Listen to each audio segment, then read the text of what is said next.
presentarte, ¿querés probarlo Yo creo que va a bueno, funcionar, ¿eh? dale. Acá estoy Bueno, viendo velozmente, share a ver, screen. espérame, lo pruebo, Dale, cualquier cosa están solamente para estar Marce seguros. y Nico. Ahí está. Ahí se ve. Sí, excelente. Ok, Ok, bueno, lo claro. dejo. Bueno, dale. Perfecto. Bueno, yo voy a hacer la presentación, ya siendo pasadas las 6. Bueno, buenas tardes a todos y a todas. Le damos la bienvenida al seminario que estamos organizando en el Patria, los impuestos y la distribución del ingreso. Hoy nos convoca el módulo 7, y ya estamos pasando la mitad del seminario, y vamos a contar con la presencia de la docente Julia Estrada, ¿sí? Que muchos ya la conocen y ya incluso ha estado hace poco dando una clase magistral, por los comentarios que me han llegado en el instituto, así que Julia, tenés un nuevo desafío que sin duda lo vas a cubrir. Bueno, Julia Estrada es politóloga de la UNR, Universidad Nacional de Rosario, realizó un doctorado en Desarrollo Económico en la Universidad Nacional de Quilmes, es docente de la Facultad de Ciencias Económicas de la Universidad de Buenos Aires, fue columnista económica en el programa El Diario de Víctor Hugo Morales en el canal C5N, actualmente se desempeña como directora del Grupo Provincia, el Grupo APRO, es analista económica y directora de CEPA, Centro de Economía Política Argentina. Bueno, hoy nos va a hablar de las políticas tributarias actuales que tuvimos tiempos atrás, donde algunas fueron polémicas, cuestionadas y demás, y también nos dará un pantallazo de las políticas tributarias, bueno, como les decía, actuales y a futuro por nuestro gobierno, y como les decía, también en su papel de periodista económica también nos va a dar su visión sobre el rol de los medios y bueno, y todo esto que hoy en día vivimos a veces con aciertos, desaciertos y actitudes, por llamarlo a veces, o voluntarias o involuntarias, que se termina tergiversando o desvirtuando, ¿no es cierto?, el mensaje o la política económica que quiere dar sobre todo los gobiernos nacionales y populares que tenemos. Bueno, sin más, Julia, desde ya, a nombre mío y del instituto y todo el cuerpo académico, que también doy gracias a todos los voluntarios, que como saben son los militantes que están aportando su grano de arena. Te damos las gracias por haber participado, por la participación te damos la palabra. Bueno, muchas gracias. Se me ve un poco rayada. No estoy, no estoy presa. Estoy con un cortinado que me impide que el sol entre. Bueno, como habíamos hablado con Juan Pablo previamente, acá hay un curso que tiene un nivel técnico y de precisiones muy interesante. Las clases hasta ahora han sido, según me comentaba Juan Pablo, muy precisas de lo técnico, con lo cual un poco el pedido, quizás la necesidad, estoy considerando mi rol en la tele en algún momento y mi comunicación, era discutir un poco la relación entre el abordaje de algunas medidas tributarias desde los medios y cómo eso terminaba resultando en la propia decisión política después, ¿no? Que era cómo se da esa relación entre qué tipo de política tributaria haces y cómo te tratan. O podríamos darle vuelta al revés, dime cómo te tratan y te voy a decir qué tipo de política tributaria haces. Básicamente al revés. Con lo cual, no esperen muchos números, los que participaron de mi charla anterior en el seminario, que sí también tuvo que ver sobre impuestos, que ahí hablé sí sobre las evoluciones tributarias de cada caso, fueron con muchos datos y creo que el PowerPoint anda circulando por ahí, por algún lugar de la nube. En este caso vamos a mirar más 2 o 3 procesos, 2 o 3 momentos interesantes de la coyuntura argentina. Yo acá hice un breve índice y le puse como título a lo que quiero desarrollar los costos políticos de la progresividad tributaria. Es bastante básico y bastante lineal lo que estoy diciendo, pelearte con los ricos es más caro, y es más caro políticamente, y eso significa que si te querés pelear con los ricos necesitas tener coraje, ganas, voluntad y convicciones, pero por otro lado necesitas tener poder político y necesitas acumular poder político para hacerlo. No solo hace falta voluntad política, sino que hace falta construir ese poder. Entonces, bueno, podríamos ya empezar a decir que gran parte de los problemas de nuestro sistema es que todos quienes han intentado construir poder para pelearse con los ricos han sido enfrentados por grupos de poder, entre otros casos, a través de medios de comunicación, para que perdieran poder para hacer eso, ¿no? Es una disputa permanente en este sentido. Acá quería hablar obviamente de la 125 como primerito, luego una mención a la ley de solidaridad, si van viendo el índice, bienes personales, impuesto país como dos ejes importantes. La ley de solidaridad es la que se votó a fin del año pasado, cuando apenas asumió Alberto Fernández. El famoso impuestazo, deliberadamente entre comillas, de Kicillof en la provincia. El debate sobre grandes fortunas. Y esto último, que está ocurriendo en estas últimas 48 horas, que es el debate sobre barrios privados y evasión.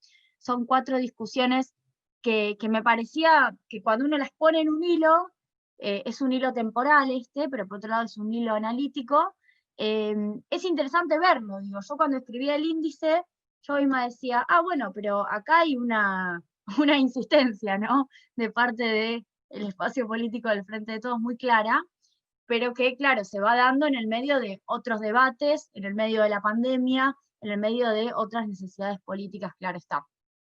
Quería arrancar con la 125 porque me parece que, bueno, no hay mucho para agregar que ustedes no sepan en el sentido de lo que fue el conflicto y a raíz de qué nació el conflicto, pero sí, cuando uno mira América Latina y mira los debates en relación a la progresividad en América Latina, hay papers académicos, que luego podemos también compartirlos, que dicen algo muy interesante.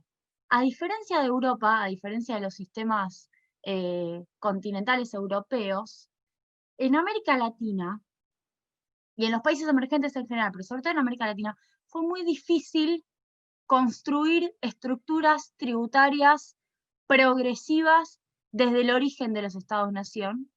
Y en general, la progresividad, porque técnicamente no lo sería, pero sí en términos políticos lo termina siendo, en los sistemas latinoamericanos, sistemas tributarios latinoamericanos, la termina dando la decisión de gravar la renta extractivista de algún tipo de actividad.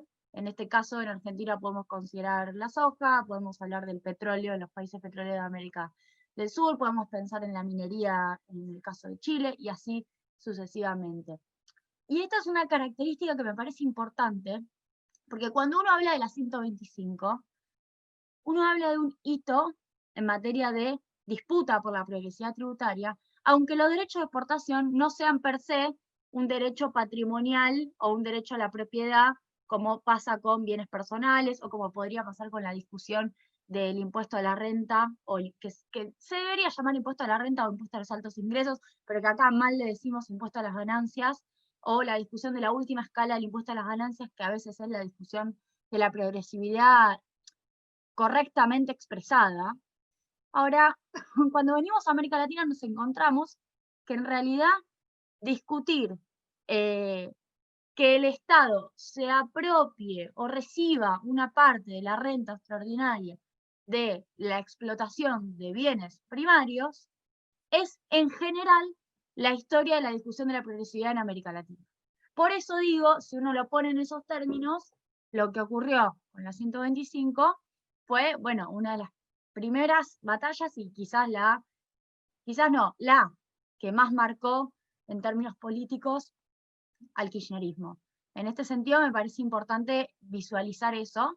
Creo que todos recordamos perfectamente el conflicto, no me voy a meter de lleno, pero una de las principales caracterizaciones fue hablar de un impuesto confiscatorio, ¿no? De un impuesto que confiscaba una parte de lo que le pertenecía al otro sector social, que en este caso además se aglutinó en torno a la consigna del campo, en torno a lo que podríamos decir con la CLO, el significante vacío de campo y demás. Y paradójicamente pasó algo que lo quiero decir ahora para después retomar, que es que una parte de la recaudación, Cristina Fernández de Kirchner decidió que se debía coparticipar. Algo que de hecho se implementó luego incluso de haber fracasado la ley 125, es decir, que incluso una parte de esta recaudación extraordinaria, un 30%, se distribuye en el Fondo Federal Sojero, que va a todas las provincias e incluso drena hacia los municipios. Y acá ya introduzco un primer concepto que es, en un país federal como Argentina, no es el único, hay un montón de otros países federales, tampoco son la mayoría, pero bueno, la discusión de la progresividad es una discusión que más temprano o más tarde beneficia al orden subnacional y a los municipios. Y en general, cuando se suele dar la discusión en el momento, cuando las papas queman, ni el orden subnacional ni los municipios salen a apoyar esa pelea porque suele ser una especie de pelea por la caja del poder central.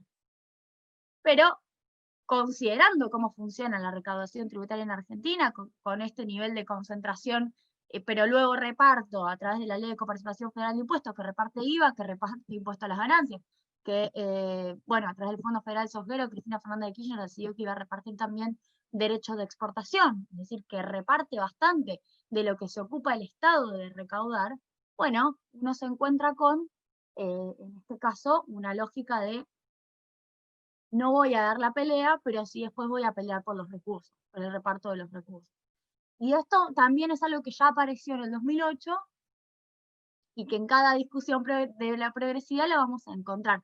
Por eso a veces digo, y ya llegando a una de las conclusiones, el federalismo debería ser una categoría para reivindicar en todo momento de la discusión, no solamente al final, sino al principio también. Digo, el federalismo debería ser una bandera para apoyar la redistribución en términos de justicia tributaria y justicia distributiva, antes y después, no solamente después. Bueno, quería mencionar la 125 porque no solo fue un hito, sino que además fue, lamentablemente, un techo, ¿no? Un lugar en donde sabíamos que ahí no se podía perforar, por ende condicionó sin ninguna duda hacia adelante todo tipo de posterior idea o posterior planteo progresivo, incluso en contextos en donde Argentina empezaba a flaquear en materia de recursos, donde podría haber sido interesante y necesario. Estoy pensando en el periodo 2011-2015, que fue el periodo en donde ya el PBI caía, teníamos prácticamente un estancamiento, teníamos una situación de menor generación de puestos de trabajo, teníamos la aparición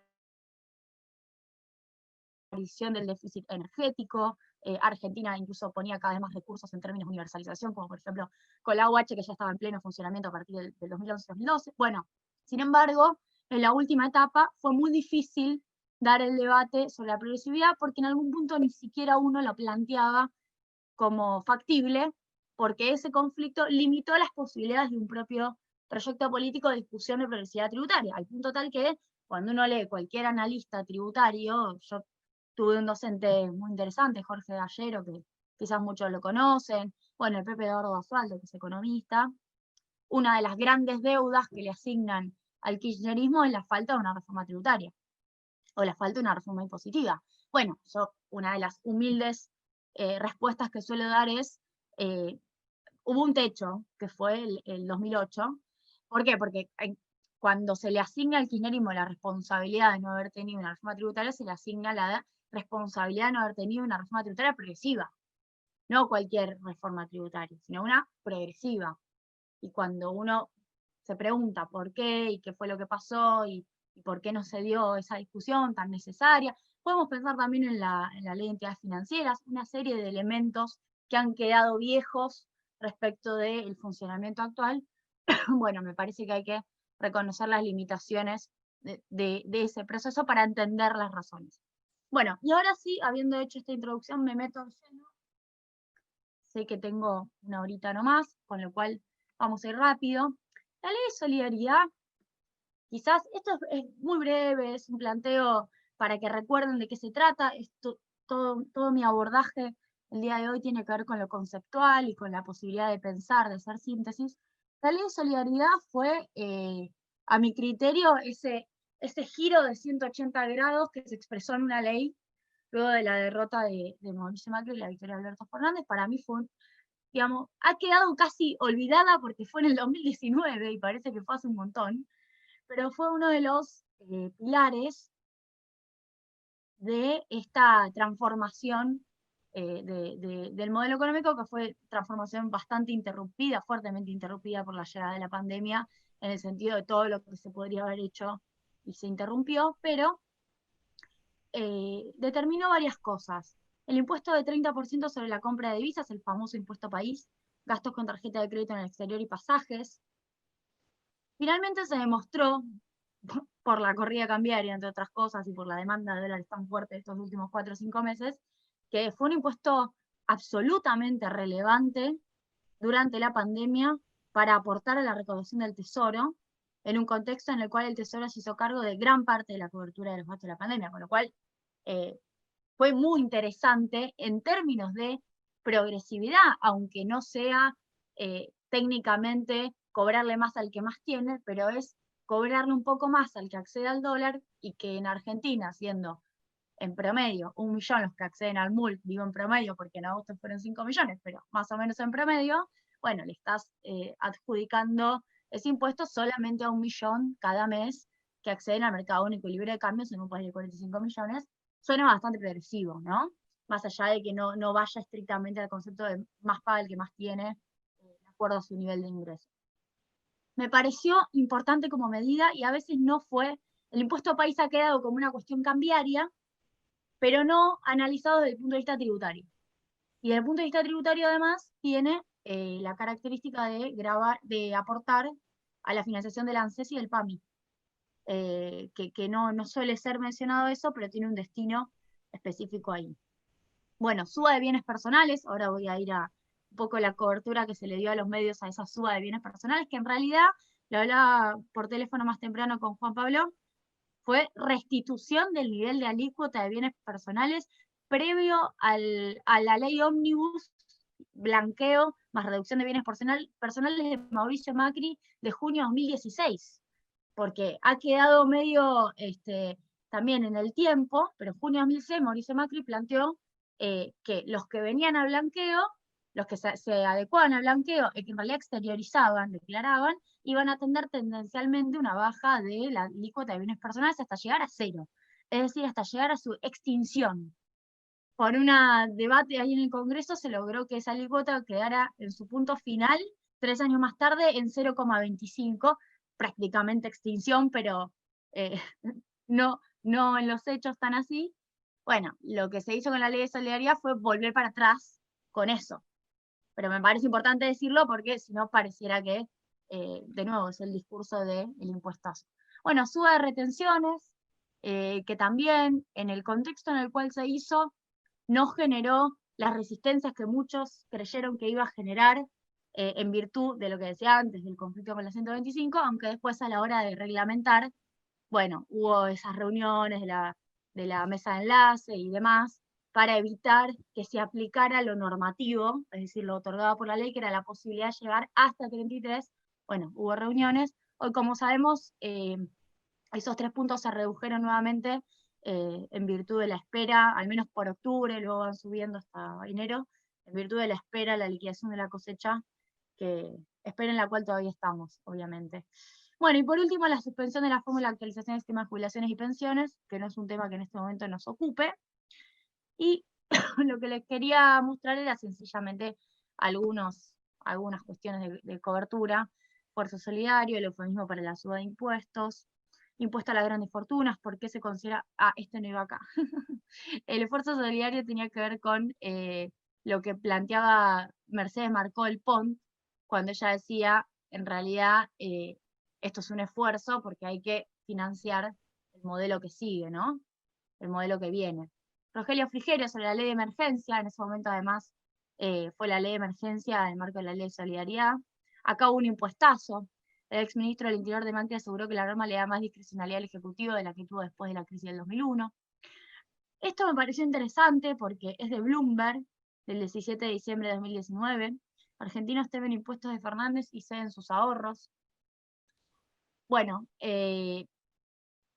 a ver, contexto político sumamente positivo, de los que no suele haber a favor de Fernández, gobierno recién electo, gobierno recién asumido, y con una reforma que lo que hacía era restituir al mismo nivel impuestos que Macri había reducido fuertemente, y aparecía este abordaje, es decir, eh, los costos políticos de la progresividad, como digo en el título. Vamos a algo que pasó al mismo tiempo, que fue la reforma progresiva de Kicillof en provincia de Buenos Aires, que finalmente no se aprobó en su espíritu original, pero en algún punto planteó un debate y logró reformular, aunque no sea en la magnitud en la que él proponía, el sistema de cobro del impuesto inmobiliario rural y el impuesto inmobiliario urbano. Como ustedes saben, el inmobiliario rural y el inmobiliario urbano están en potestad de las provincias. No suele ser un dato muy mencionado. Ojalá muchos en este momento ya lo sepan, pero quizás otros se están enterando de esta situación. Es muy llamativo que a veces no sepamos cuál es la potestad de las provincias en relación a la progresividad. La progresividad patrimonial en el orden subnacional tiene que ver con el impuesto inmobiliario rural y con el urbano. Luego, obviamente, a nivel nacional, la progresividad tiene que ver con bienes personales, que es el que discutimos antes. Bueno, Axel Kicillof planteaba lo siguiente. Este es un poco un hilo de tweets que yo hice en aquel entonces y retomo algunas ideas porque me parece que, lo voy a leer velozmente, me parece que queda clarísimo el abordaje tergiversado deliberadamente que hicieron de la reforma tributaria de Axel. Bueno, en 2019 la inflación iba a ser del 55%. Eso era algo que ya todos sabíamos, se estaba esperando ese valor.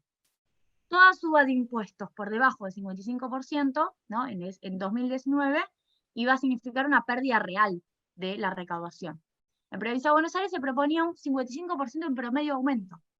Es decir, no se proponía un 80%. Uno puede hablar de impuestazo si se está proponiendo un aumento real de la recaudación respecto a la inflación. Bueno, en términos técnicos no era un impuestazo porque era 55 con una inflación de 55. Hasta les diría que no aumentaba la recaudación, sino que lo que hacía era mantener su valor. Bien, y yo pongo acá, vamos con el impuesto inmobiliario urbano. En valores absolutos, la gran mayoría de las y los contribuyentes, el 86% de la reforma de Axel, tendría una suba menor a 3.500 pesos en todo el año, es decir, en este 2020. Dato contextual, ¿cuántos pagan el impuesto inmobiliario urbano? En provincia de Buenos Aires hay 18 millones de habitantes, pero solo 4,5 millones son propietarios. Bueno, una locura el acceso a la propiedad, ¿no? Pero fíjense esto, de ese universo, el 86%, a un total de 3,8 millones, es decir, de los propietarios, son los que pagarían un aumento de 290 pesos por mes de impuesto. Uno se piensa, la provincia de Buenos Aires, bueno, 18 millones, no, más chico, 4,5 millones, no, más chico, 3,8 millones. Y de ese 3,8 millones el valor además será bastante menor en pesos. El 50% de los propietarios, que son 2,2 millones, de nuevo, del total de los propietarios, que son solo 4,5, tendría un aumento menor a 1.000 pesos en todo el año. Hoy creo que 1.000 pesos se van en, no sé, en 3 viajes de taxi, ¿se irán? Bueno, 80 pesos al mes iba a ser el aumento. Para las propiedades de menor valor, los aumentos serían de 15% al 35%, muy por debajo de la inflación. Este año, de hecho, ya estamos teniendo el Banco Central, según el reglamento de expectativa de mercado, dijo que la inflación iba a ser de 36%. Bueno, visto con el diario del lunes, incluso el aumento que proponía Axel en diciembre hubiera quedado retrasado respecto a la inflación. Se hubiera perdido en términos reales. Ahora, sigo un poco más. ¿De dónde salió el famoso impuestazo, el 75%? Se hablaba del 75%. Claro, agarraban la alícuota más alta. Las alícuotas, creo que lo habrán explicado en el seminario, son las tasas o los porcentajes que van marcando distintas escalas, ¿no? Uno suele dividir la progresividad en escalas, de 0 a 100, de 101 a 200, de 201 a 300 y así, y le pone determinadas alícuotas, es decir, porcentajes, que van aumentando progresivamente según la escala de ingresos. Así funciona la progresividad en todas partes del mundo. Bueno, Axel proponía que en el impuesto inmobiliario rural, la alícuota más alta, el porcentaje más alto, iba a subir 75%. Es decir, subía más que la inflación. En ese caso sí. Por eso es progresividad. Porque le pido más al que más tiene. Si no sería, como le dicen en Europa, flat tax. Impuesto chato, es decir, estancado, sin ningún tipo de distinción según el ingreso, o sea, regresivo. Bien, la suma del 75% en realidad aplicaría solamente sobre los contribuyentes con una superficie mayor a 2.000 hectáreas y una evaluación fiscal mayor a 3 millones de pesos. En efecto, en el impuesto inmobiliario rural, de los 300.000 propietarios que pagan, acá estamos hablando del inmobiliario rural, pagan 300.000 propietarios de 18 millones de habitantes, aproximadamente unos 200 serían los únicos alcanzados por el aumento de hasta 75%. Al 75% lo pagaría solo el 6% entonces de los propietarios de rurales, digamos. Pero igual impuestazo. Y miren esto que me parece maravilloso. ¿Provincia de Buenos Aires desentona del resto? Bueno, en Córdoba, el aumento que propuso Schiaretti iba a ser del 41, una progresiva que iba del 41 al 93% en el inmobiliario urbano y del 46 al 77% en el inmobiliario rural. Y en Ciudad de Buenos Aires se actualiza por inflación y el aumento es de 55%. O sea, Ciudad de Buenos Aires aumenta en promedio, aumentó 55%, igual que el promedio de Axel, nada se dijo. Córdoba tenía más progresividad que la de Axel Kicillof y tampoco no ha llegado a los medios nacionales. Bueno, obviamente no tengo que decirlo acá, Axel además es un representante del sector Cristina Fernández de Kirchner, con lo cual cobra por eso también, está claramente teledirigida la crítica hacia Axel Kicillof. Ahora, si uno desarma el discurso, bueno, se da cuenta que no tiene mucho sentido. Y voy a lo último. Voy a ser más contundente. 200 propietarios terratenientes de Provincia de Buenos Aires, sobre un total de 300.000, arroja un insignificante 0,067% del total de los propietarios. Ese es el porcentaje de los que pagarían una suba nominal del 75% del inmobiliario rural, y pagando en una sola vez es solo más 55. Fíjense esto es hermoso. Si lo pagaban en una sola vez al de todo el año, en realidad no les aumentaban un 75 a este 0,067, les aumentaban un 55.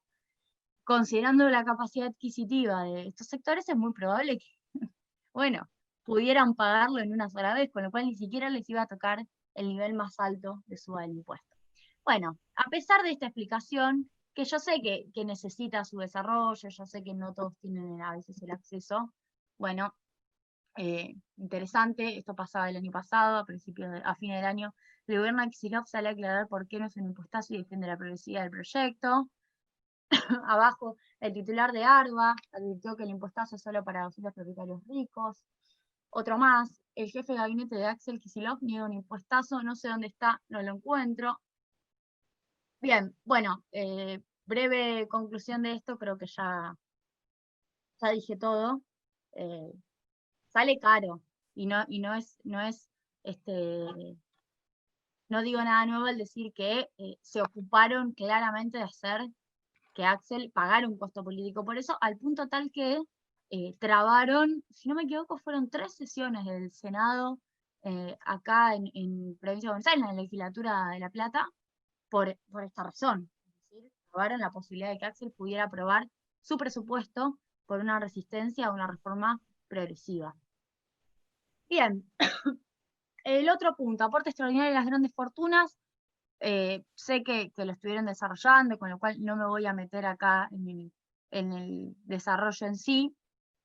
Sí, obviamente, saber que no es un impuesto permanente, se está discutiendo un aporte extraordinario, lo cual ha generado debate, más allá de que todavía no hemos podido discutirlo en el Congreso, con lo cual no tiene ni sentido plantear en este momento cosas que todavía no son ni factibles de discutir, pero ha generado debates el hecho de por qué no se aprovecha la oportunidad y no se paga el costo político una vez de discutirlo y hacerlo permanente. Estamos hablando solamente de 12.000 contribuyentes, estamos hablando de un aporte extraordinario precisamente porque, como ustedes bien saben, la base de bienes personales es la que se utiliza para poder designar a los que son más ricos dentro de la base de bienes personales, que es la base del patrimonio en la FIP, y si se aplicaba un impuesto permanente, ya se estaba hablando de la inconstitucionalidad de esa medida. Incluso, bueno, lo que existe en otros países de Europa, y es muy interesante porque poco se sabe, es una sobretasa.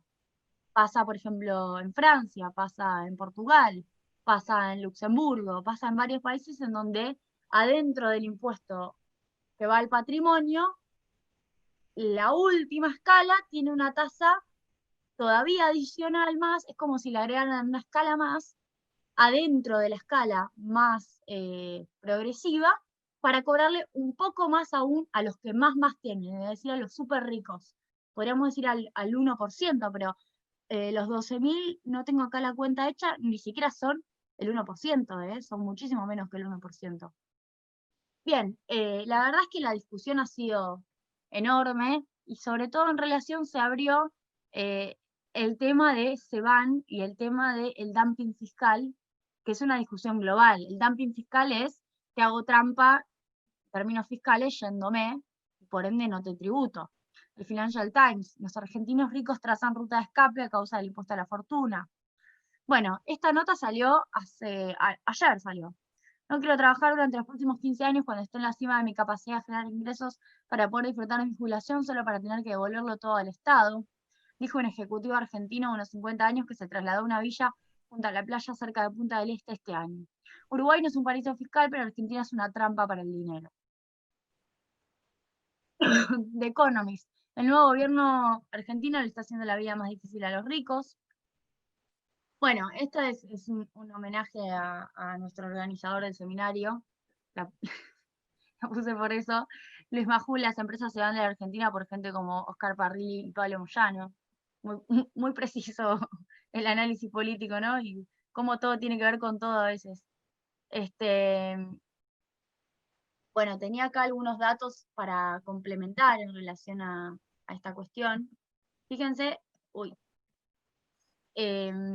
cómo, a ver si reduzco acá que no veo, ahí está. Cómo pasaron dos cosas. Primero en el cuadro, ¿hola? ¿Qué me dice? Mientras que todavía no come, está caliente. ¿Qué necesito vos? ¿Era Adri? Sí. ¿Cómo está? Gabriela, perdón, Julia, los micrófonos, por favor. Les quería mostrar en relación a grandes fortunas cómo pasa esto. Primero, cómo ven acá, solamente para ver bienes personales, que es el impuesto progresivo por excelencia, la reducción en 2018, ya en 2017 y en 2018, y cómo, bueno, mejora levemente en 2019, pero vemos acá este agujero fenomenal en relación a la caída de bienes personales.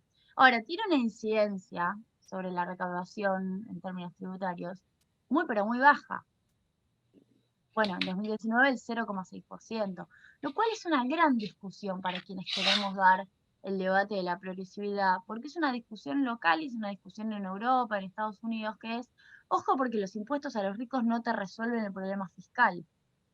Y la verdad es que es cierto, la progresividad per se no resuelve el problema fiscal. Nosotros además tenemos un problema más serio que tiene que ver con la falta de registración de una parte importante de la economía, lo cual incide en la recaudación, es decir, lo que se llama el angostamiento o el estrechamiento de la base sobre la cual se recauda de todos los impuestos, desde IVA hasta ingresos brutos, hasta los aportes y contribuciones patronales, básicamente, por el empleo no registrado.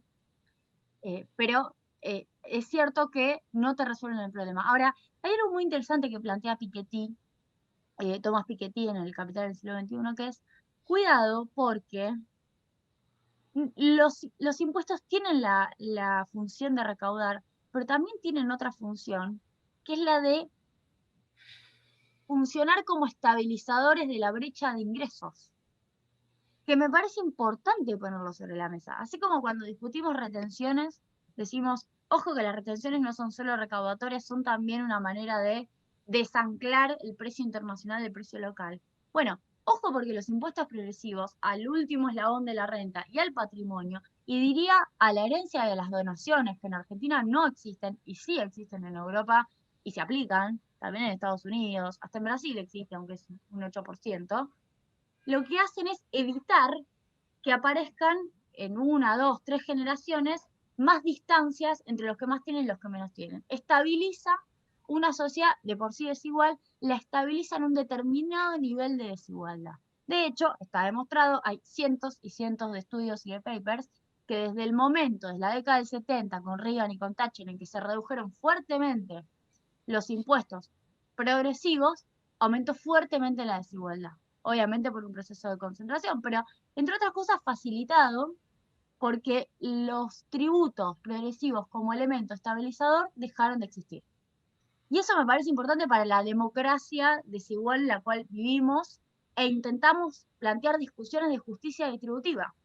Si bien los impuestos progresivos no te pueden resolver la totalidad, porque una parte importante les puedo asegurar que 300.000 millones de pesos, que es lo que recaudaría el aporte extraordinario de grandes fortunas, vendrían más que bien. Son, bueno, 3 meses de IFE.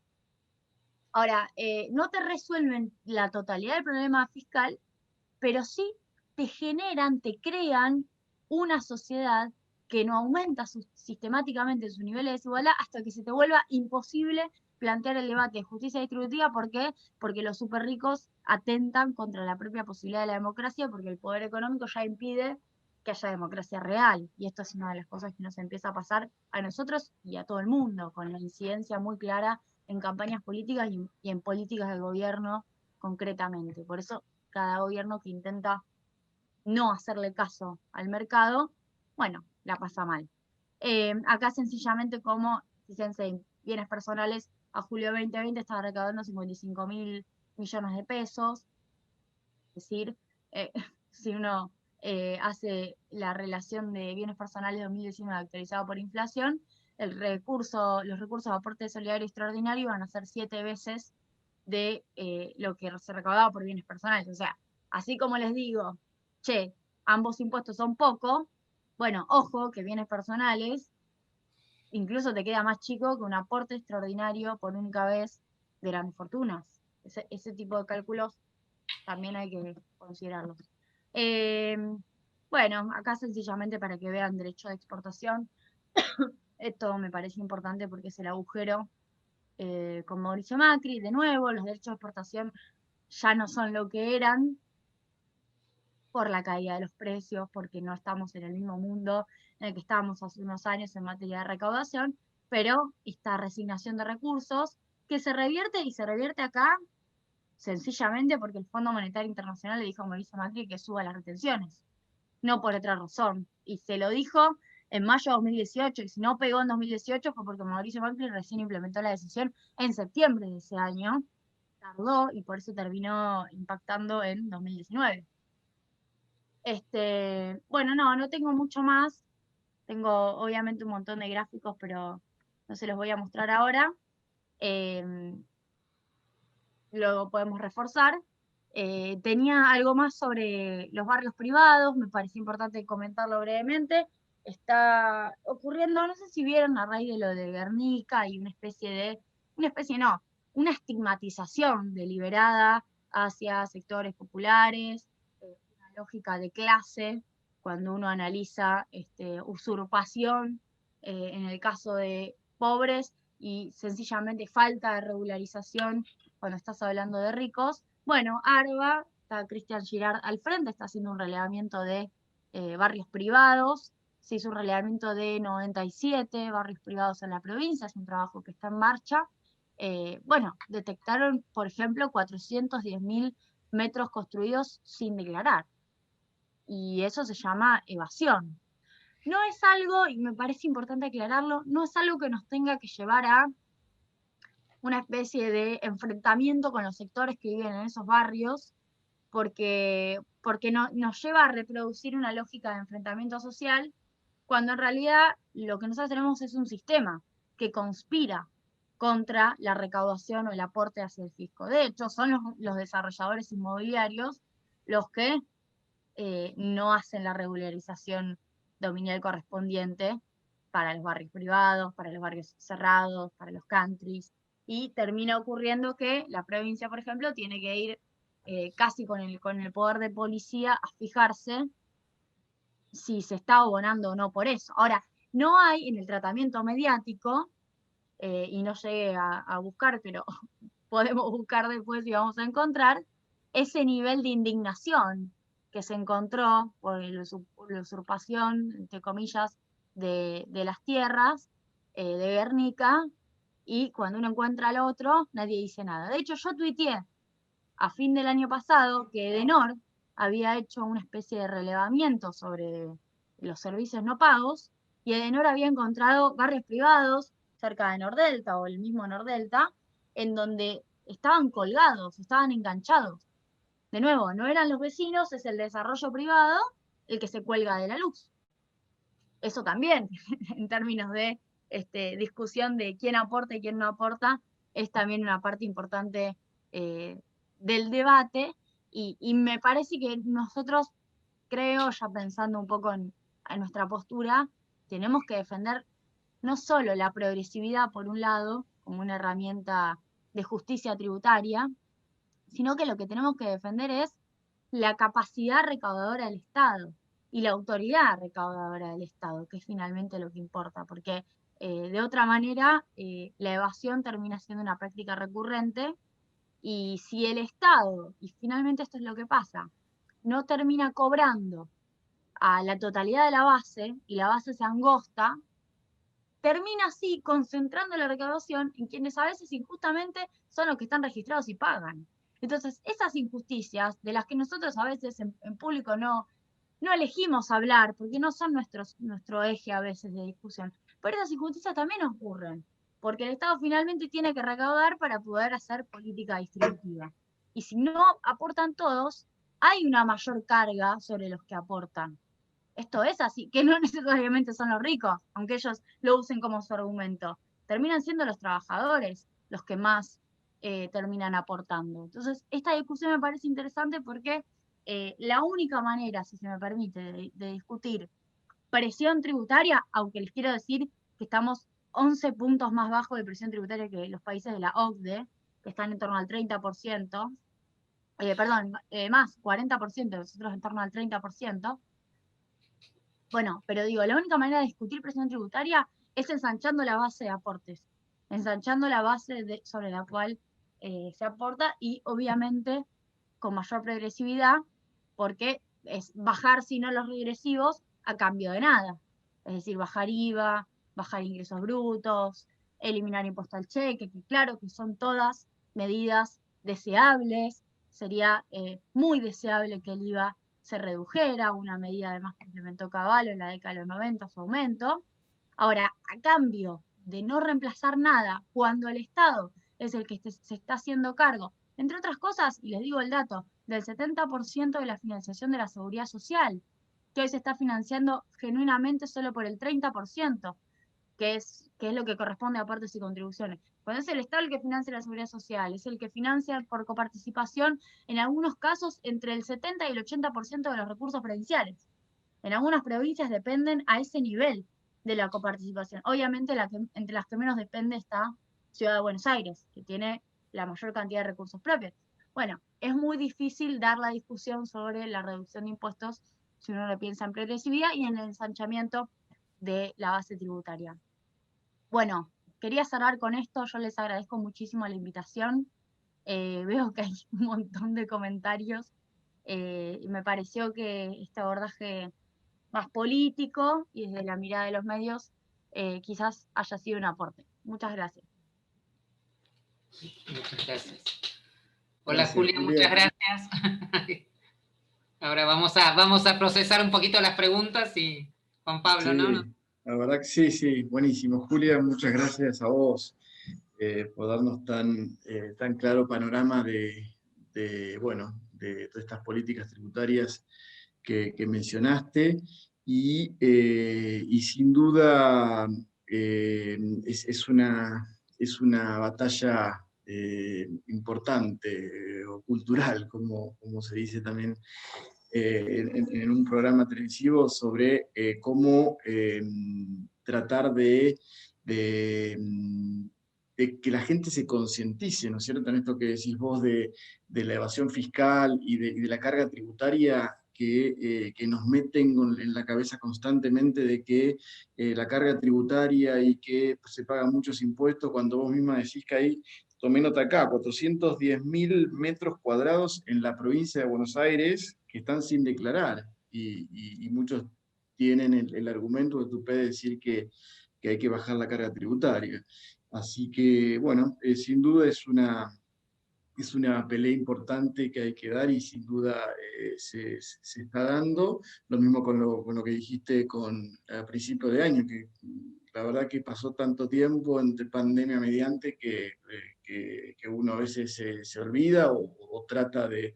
Pero hay que acordarse de lo que fue la pelea o la batalla que le hicieron a Axel cuando quiso poner, que yo tomaba nota de las cosas que decías, que la verdad que es increíble, 290 pesos por mes, y cuestionaban a Axel Kicillof con el famoso impuestazo por tener este aumento, ¿no? Así que bueno, ahora, si están de acuerdo Gabriel y Sergio, vamos a pasar, vamos a hacer algunas preguntas de los compañeros. Así que si quieren yo arranco, y después Gabriel, Sergio, los dejo para que también tomen la posta ustedes. Acá, Julia, cuando estuviste hablando de la 125, a ver, no tanto una cuestión tributaria, sino la pregunta que hace un compañero es, en la 125, ¿hubo una mala lectura política? Se consulta, o sea, en el sentido de que no se sabían los aliados con lo que se contaban en ese momento. O sea, ¿qué opinión desde el punto de vista político, por lo menos si tenés algún comentario adicional a lo que hiciste desde el punto de vista político, cómo se manejó en su momento? Bueno, qué pregunta, parteaguas. Creo que pasaron las dos cosas. Creo que ¿cómo decirlo? La aglomeración de sectores de pequeños, medianos y grandes productores fue la estrategia que utilizó el campo, obviamente con presencia en los medios de comunicación muy fuertemente, pero fue también una estrategia habilitada por la falta de diferenciación en la primera propuesta en el año 2008, que hay que decir que fue encontrarse con un universo y unos actores que no se pensaba que existían y que se iban a organizar de esa manera, ¿no? Fue una especie de bautismo de fuego que lamentablemente además se dio en el inicio del gobierno de Cristina Fernández, es decir, hubo una subestimación, si se quiere, del poder de fuego y de los actores, y también hubo al mismo tiempo una organización de parte de ellos en un contexto en donde no era solamente ya una discusión tributaria, sino que era una discusión de modelo político, modelo de desarrollo. Se ponía sobre la mesa el debate entre la Argentina industrial, o que puja por su industrialización, versus una Argentina que tiene, bueno, al extractivismo como bandera, y eso fue claramente un problema. Y eso se vio en el hecho de que había una necesidad de discutir otras cosas, no solo impuestos, cuando se logra la mejora de la 125 con participación de otros dirigentes, como por ejemplo Eduardo Bussi, ahí estaba Agustín Rossi y demás, y sin embargo no se aceptó tampoco que hubiera una modificación aceptando la presencia de pequeños productores y de la lejanía del pago del flete o del pago de reintegros. Hoy en día, de hecho, y creo que es interesante retomar, Alberto Fernández anuncia precisamente que se sostienen reintegros muy fuertes hacia provincias y municipios más alejados de los puertos. Lo anunció precisamente en el caso de la baja de 3 puntos de las retenciones al poroto de soja, por otras razones que tienen que ver con liquidación de cosecha, no por cuestiones tributarias. Pero bueno, los reintegros, podemos decir que Axel Kicillof, de hecho, puso como política clara a partir del año 2014-2015, hoy son parte de nuestro esquema de diferenciación, y podemos decir que ahí sí hubo un aprendizaje.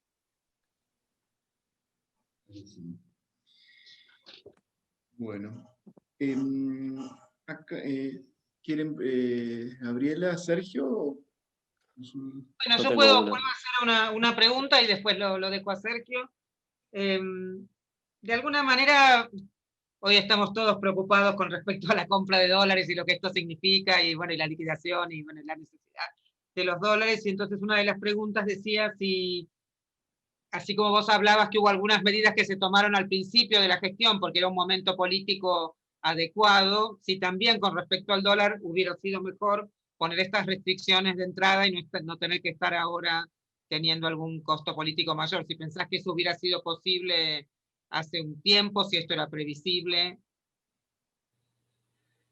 Bueno, es una pregunta de las más difíciles. Yo creo que pasaron dos cosas.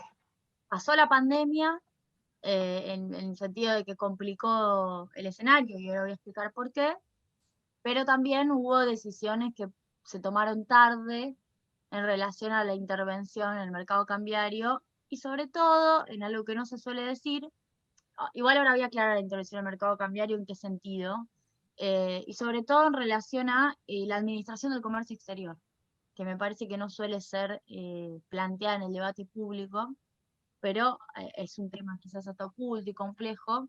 Hay un tema de pagos de importaciones no realizadas, que en algún momento se van a realizar y que han demandado reservas, es decir, compra en el mercado único y libre de cambios, y por eso precisamente el Banco Central ha sacado resoluciones, comunicaciones para exigir que el producto esté en el marco del proceso de importación, esté llegando para poder autorizar los dólares. Digo, hay varios frentes. Está el frente externo, en donde me parece que hay una reacción tardía en relación a lo que se debe hacer para controlar que el que demanda dólares por un determinado insumo sea autorizado por esa cantidad de dólares, pero después vaya al mercado único libre de cambios y compre la cantidad de dólares por la que fue autorizado. Y no más que eso, hay un tema de coordinación también adentro del propio Estado. Creo, por otro lado, que la pandemia agravó esto porque ya teníamos un esquema de restricción externa, sabíamos que nos iban a faltar los dólares, incluso en el marco de la reestructuración de la deuda y durante el proceso se pagaron poco más de 2.500, 3.000 millones de dólares en vencimientos, y ahí ya se perdió una parte, si se quiere, de reservas netas.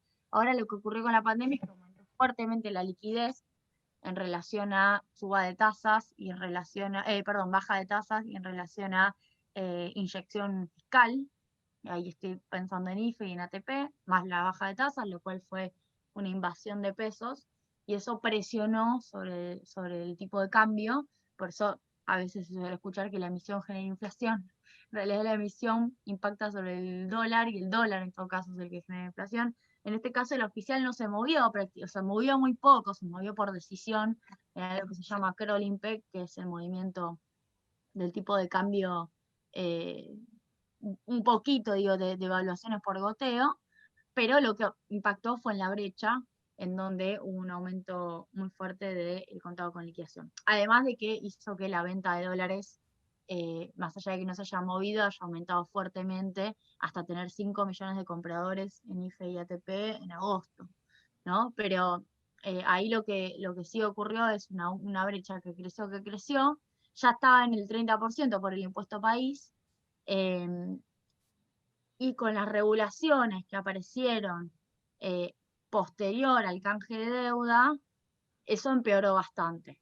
Empeoró porque el 35% de impuesto a las ganancias, percepción de ganancias, aumentó todavía más la brecha, es decir, la distancia entre el oficial y sería el solidario, y arriba el MEP y el contado con liquidación, y arriba el Blue. Y por otro lado, bueno, se cerró todavía más la posibilidad de que el contado con liquidación, que sería el dólar financiero, tuviera su dinámica, su volumen, y eso hizo que el Blue se disparara todavía más. Es decir, pasaron dos cosas: subió el piso de la brecha y además disparó el Blue.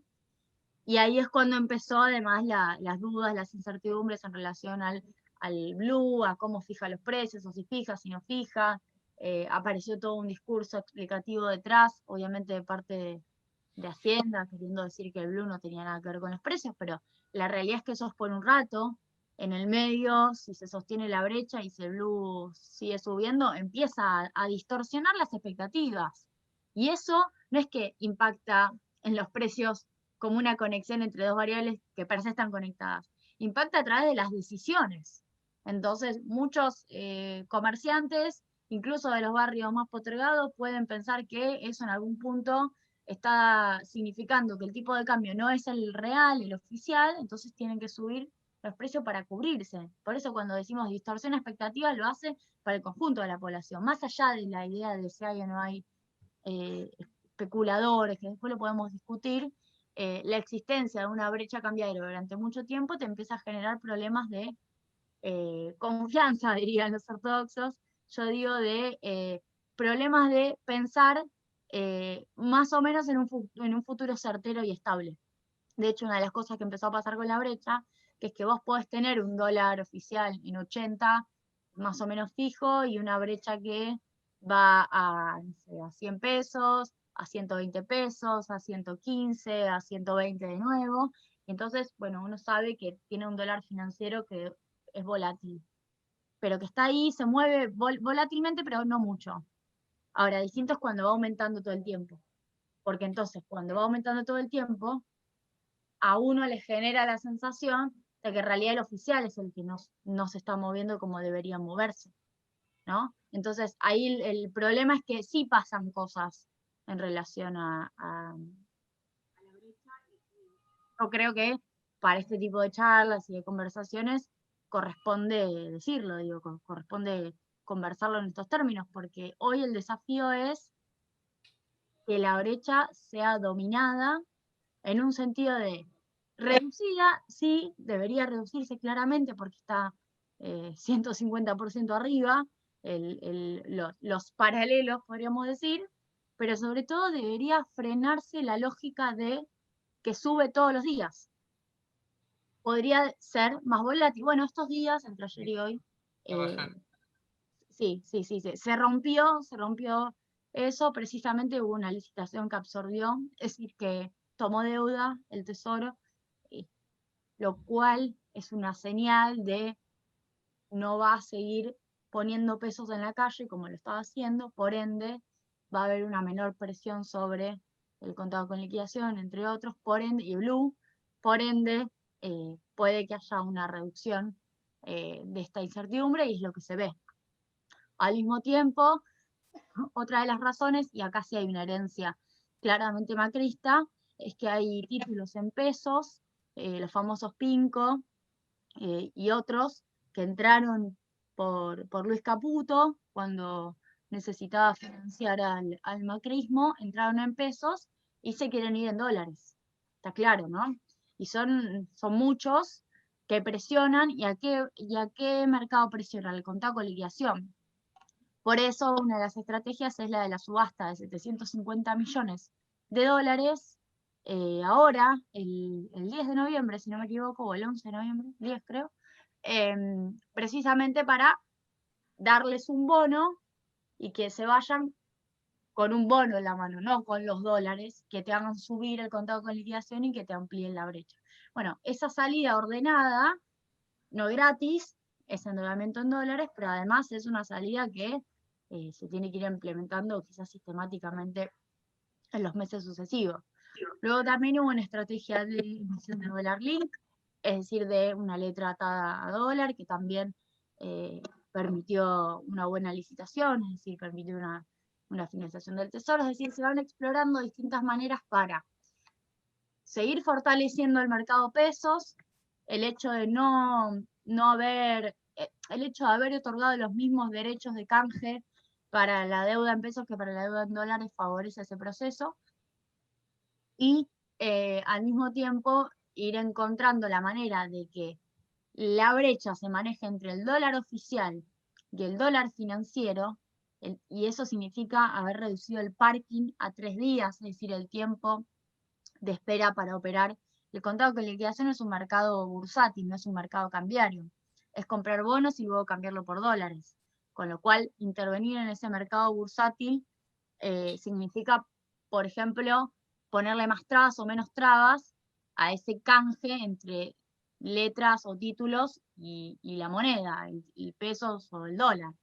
Ahora, si te pongo un parking, es decir, un tiempo de estacionamiento de 5 días, por ejemplo, entre que compras el título y luego lo canjeas por dólares, bueno, claramente estoy poniéndole trabas a ese mercado. Si lo reduzco, por ejemplo, a 3 días, que es lo que hizo Guzmán hace poco, en la última medida, estoy favoreciendo ese mercado. Bueno, ¿qué pasa? El contado con liquidación no es el blue.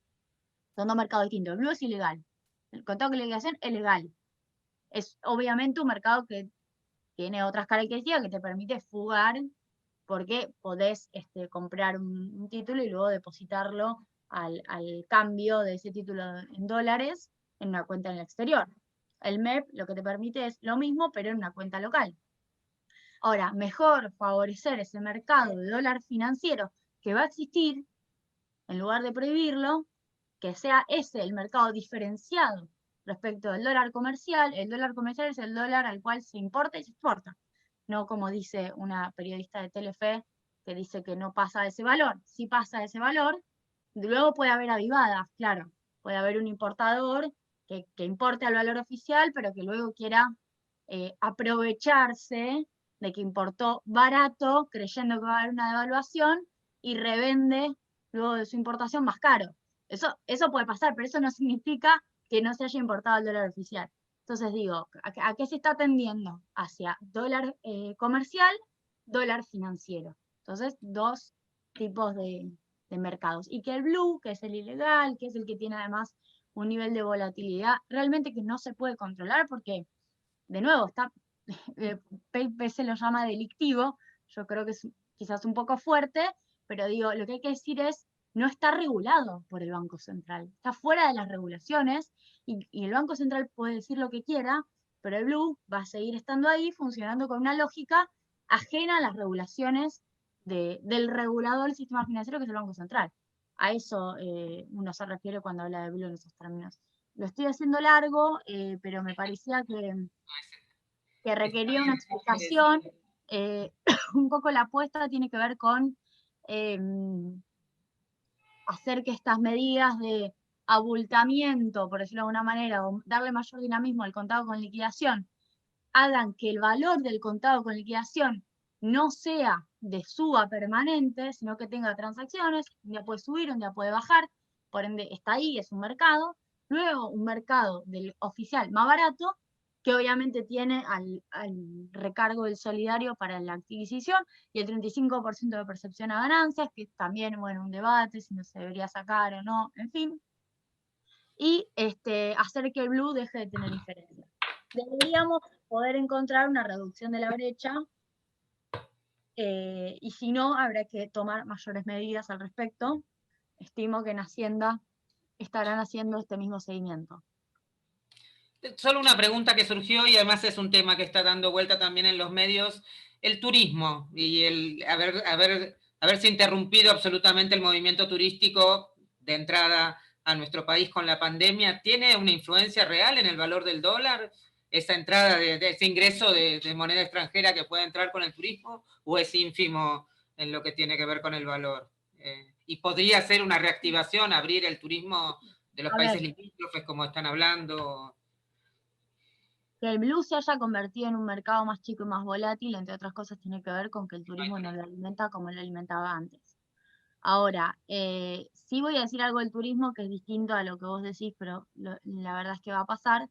Nosotros estamos teniendo este problema de pérdida de reservas sin turismo, sin demanda de dólares por turismo emisivo, es decir, de argentinos al exterior. Cuidado, porque el año que viene sí se activa obviamente la posibilidad de viajar, vamos a tener eso, y además puede que haya pérdida de dólares por quizás algún tipo de importación energética.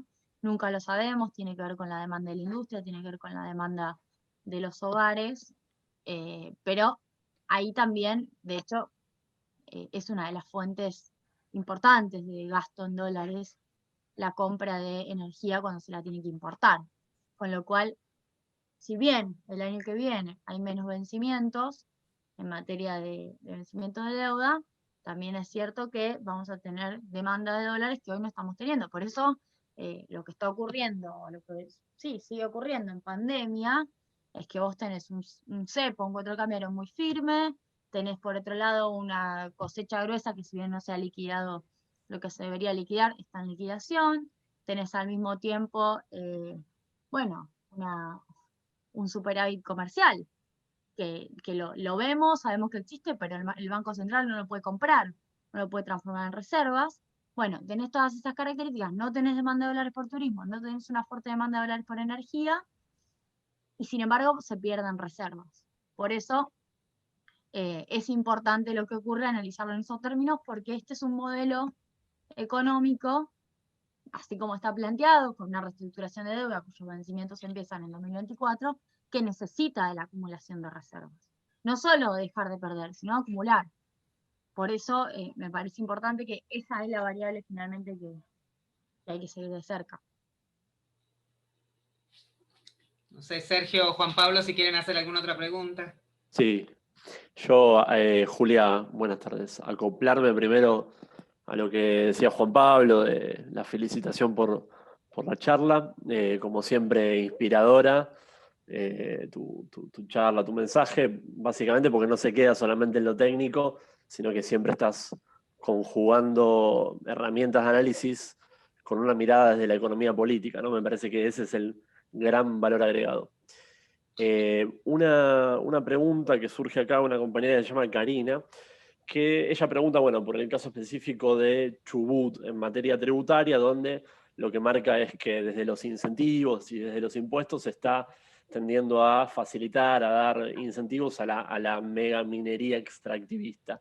Más allá del caso particular, yo en términos más amplios lo que te pregunto es, así como vos marcaste que la estructura tributaria también de alguna forma determina la distribución del ingreso, si vos creés que también es un mecanismo como para elegir ganadores y perdedores, incentivar más a un sector u otro sector, y en particular si te querés referir a la cuestión ambiental, que es lo que está preguntando Karina.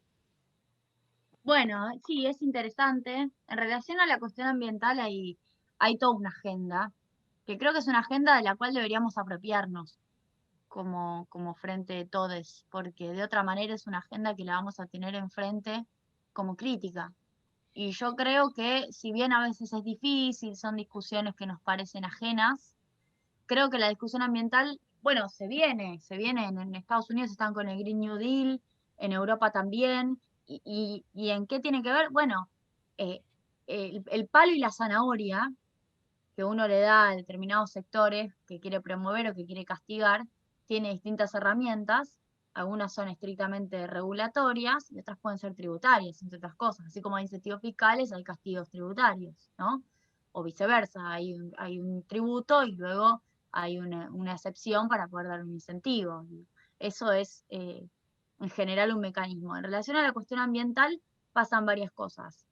Premiar energías limpias, premiar incorporación de tecnología, me parece que tiene que ser un desafío fundamentalmente en aquellas provincias en donde hoy la elección entre si sostengo o no sostengo mi modelo extractivista no es una posibilidad, aunque está en el debate, hay sectores obviamente de la militancia ambiental que plantean que el extractivismo, en el caso de la megaminería, en el caso del fracking, debería ser combatido.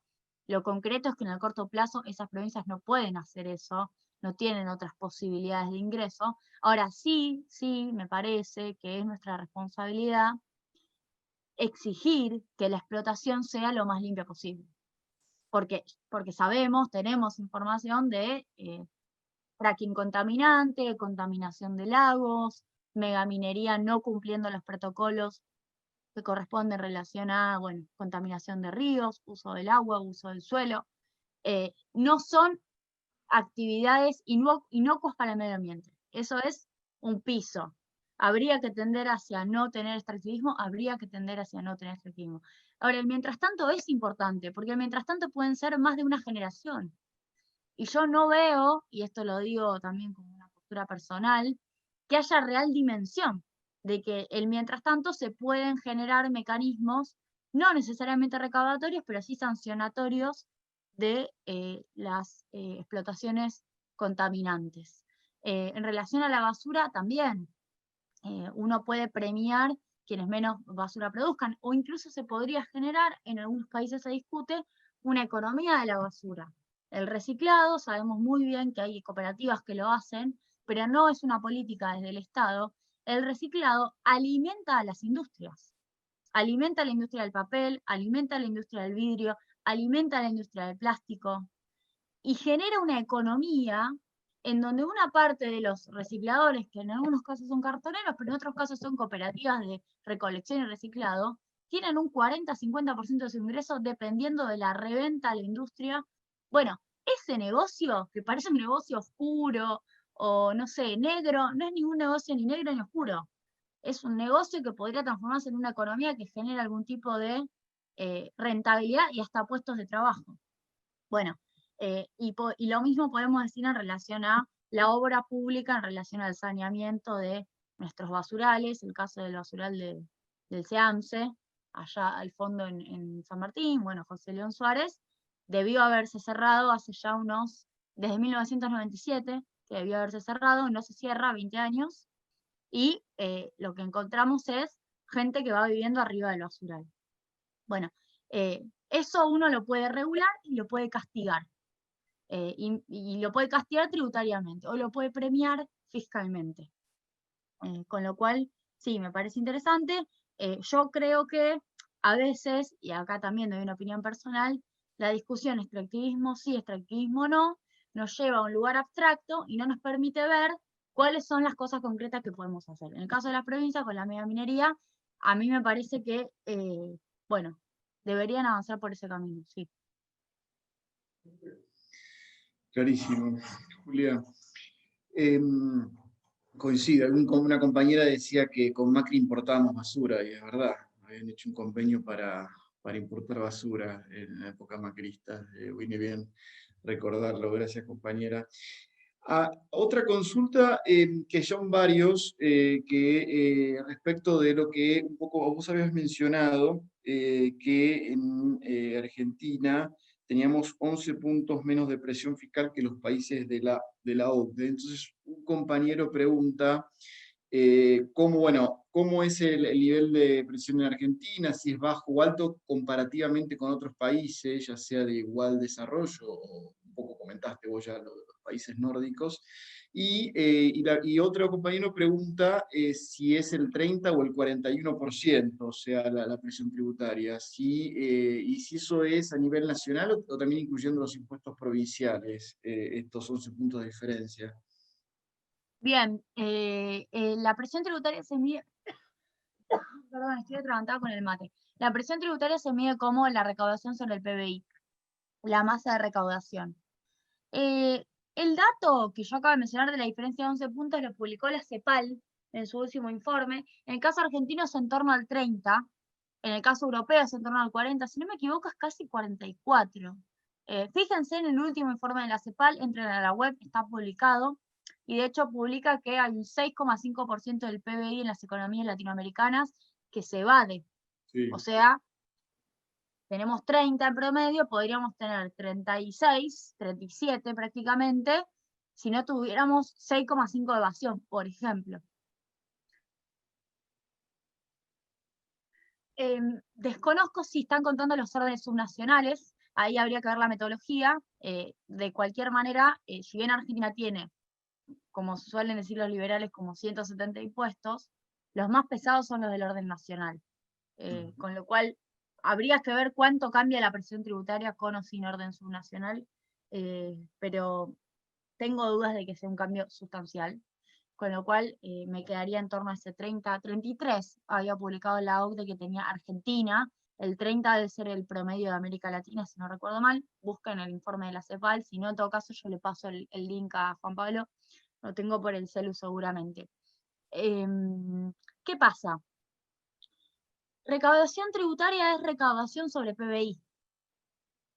No es nivel de impuestos, no es que los impuestos son de en torno a una alícuota del 3%, no, es el peso de la recaudación sobre el PBI. Esa recaudación puede estar mejor o peor distribuida. Y esa es la discusión que no aborda la presión tributaria. La presión tributaria lo primero que nos dice es cuánto pesan los impuestos sobre el PBI. Bueno, sepan que en países de la OCDE desarrollados pesan 10 puntos más, aproximadamente. Por ende, cobran más impuestos. Ahora, nuestro tema es que tenemos menos presión, sí, pero la tenemos distribuida entre los que menos tienen, fundamentalmente una carga más pesada y una carga menos pesada en los que más tienen. Por eso a veces ese valor genera contradicciones, porque todos sentimos que aportamos un montón, cuando en realidad hay otros que aportan menos. Entonces, me pareció importante diferenciar que la presión no te dice si hay progresividad dentro o no hay progresividad dentro. Buenísimo.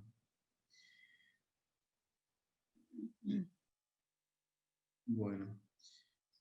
Sergio, ¿querés, o Gabriel? Si no, yo tengo una. Hacela, Juan, Yo tengo hacela. una. Yo tenía una en particular sobre la provincia, Julia, que tiene que ver con la subvaluación de propiedades. Vos te habías metido en ese tema. Y lo pregunta José Héctor. Lo que nos pregunta es, además de si vos considerás que hay una brecha significativa entre las valuaciones fiscales, valores fiscales y valores de mercado, que entiendo que técnicamente es así, pero si además crees que nos debemos un debate más estructural sobre la naturaleza de ese impuesto, del impuesto inmobiliario y en particular del inmobiliario rural. Te respondo lo de las evaluaciones, no sé a dónde apuntás con lo de la naturaleza, a ver para dónde va, pero te respondo primero lo de las evaluaciones. Argentina tiene la característica, todos los países, lo dice, lean a Piketty para las cuestiones tributarias, yo soy muy fan, es largo, pero aunque se lean un par de capítulos ya les puedo asegurar que les aporta mucho. Una de las cosas que dice Piketty es que el problema de los impuestos a la propiedad es que nacen con la falla de evaluar en base a valores fiscales. Es decir, no es un problema solo de Argentina, sino del mundo. Ahora el mundo, por ejemplo, Estados Unidos, fue corrigiendo eso, y hoy, por ejemplo, las propiedades se actualizan, es decir, el impuesto a la propiedad se actualiza en base a una medición que hace la propia AFIP norteamericana de cuánto vale esa propiedad mirando otras aledañas o parecidas, y actualiza el valor a lo que sería un valor de mercado año a año, y además va la alícuota. Argentina hoy tiene una relación, es muy heterogéneo, ¿no? Pero es prácticamente el valor fiscal puede ser un 5% del valor de mercado, muy tranquilamente. Si tienen la suerte de ser propietarias, pueden ir a ver su escritura y pueden más o menos imaginarse entrando a algún portal de inmobiliarias y fíjense cuánto vale hoy la propiedad que tienen. Van a ver que hay una distancia que puede llegar a ser de esa magnitud. Puede ser el 10% de valor fiscal respecto al valor de mercado tranquilamente. Con lo cual, claro, uno aporta, digamos, el que aporta bienes personales y considera su inmueble adentro, aporta sobre el valor fiscal del inmueble, que es un poco la pregunta a la cual se dirige Sergio. Por ende, no estás aportando, esa alícuota no se aplica sobre el valor real de la propiedad de mercado, sino sobre el valor fiscal. Hoy Argentina tiene tanta distancia que no se puede hacer una actualización automática, porque sí sería un impuestazo, ahí sí yo diría es un impuestazo, pero sí lo que se puede hacer es un proceso de convergencia, quizás en varios años, en donde uno plantea, bueno, vamos actualizando los valores fiscales hasta que se parezcan lo más posible al valor de mercado. De hecho, con la cuestión automotor, el sector automotor se ha hecho bastante, pareciera funcionar bastante bien. Eso me parece importante decirlo porque si no es como que cuando discutimos grandes fortunas se habla del piso de 200 millones. Bueno, pero son de valor fiscal, con lo cual el que empieza a pagar incluso en ese piso de 200 millones tiene mucho más que 200 millones en su valor de mercado. Posiblemente la relación del 10%, bueno, tiene casi el doble en términos reales. Obviamente va a pagar por el valor fiscal, pero tiene mucho más que lo que supuestamente creemos que tiene según su ingreso al impuesto. Se entiende lo que digo, ¿no? Por eso son solo 12.000, porque si fueran 200 millones de valor de mercado, estarían pagando muchísimo más que 12.000. Pero bueno, no importa, ese es un razonamiento en voz alta que hago. Sí, Y coincido, Julia, y totalmente, y no sé si no te quedas corta con esa duplicación que haces del valor de mercado, y máximo con los campos y demás que hoy en día, bueno, las cotizaciones que manejan, sin duda tendría que ser un valor, no digo de mercado, pero un poquito más, una evaluación fiscal en serio. Y eso yo creo que es una de las deudas que tenemos pendiente, y que justo una compañera, un compañero está consulta acá. Dos cosas que, si me permitís, acá consulta si el impuesto a las grandes fortunas o el aporte extraordinario a las grandes fortunas se puede hacer en forma anual. El tema en nuestro país, nosotros tenemos que tener en cuenta una cosa, o sea, impuestos análogos no se pueden establecer por periodos prolongados por una cuestión de inconstitucional, que puede llegar a exigir ese planteo o esa discusión. O sea, en ese sentido no se podría. Ahora, tomando un poco lo que vos decís, Julia, y yo creo que sería bueno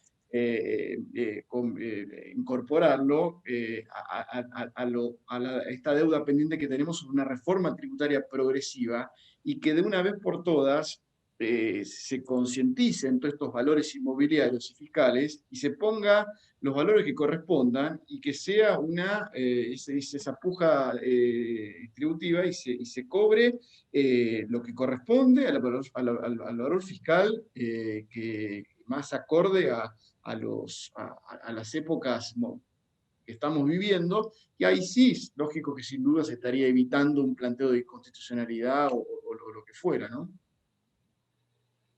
Sí, sí, coincido. Y además me parece que es un tema que quizás no lo explicamos por una cuestión de que lo consideramos complejo. No es tan complejo. Y cuando la gente se va enterando, bueno, aparecen sorpresas. Primero porque no todo el mundo es propietario y no todo el mundo lo sabe, está claro. Pero además, claro, a veces en la televisión se habla de valores que son valores fiscales y que no terminan obviamente de representar la realidad. Acá estaba viendo si yo dije que la nación avala el extractivismo, nación, como si fuera el gobierno nacional. No, no, no dije eso. Lo que sí estaba planteando es, hay que hacerse cargo de la discusión, y hay que hacerse cargo de la discusión en términos propositivos. Es decir, pensar herramientas, una de ellas es la tributaria, como sugería más temprano, para castigar o premiar a quienes hagan extractivismo limpio. Sería deseable que gran parte de los recursos no provenieran del extractivismo, sería deseable. Tampoco la agenda de transición está sobre la mesa. Creo que hay que trabajar sobre esa agenda de transición, aunque siempre en Argentina todo parece muy lejos.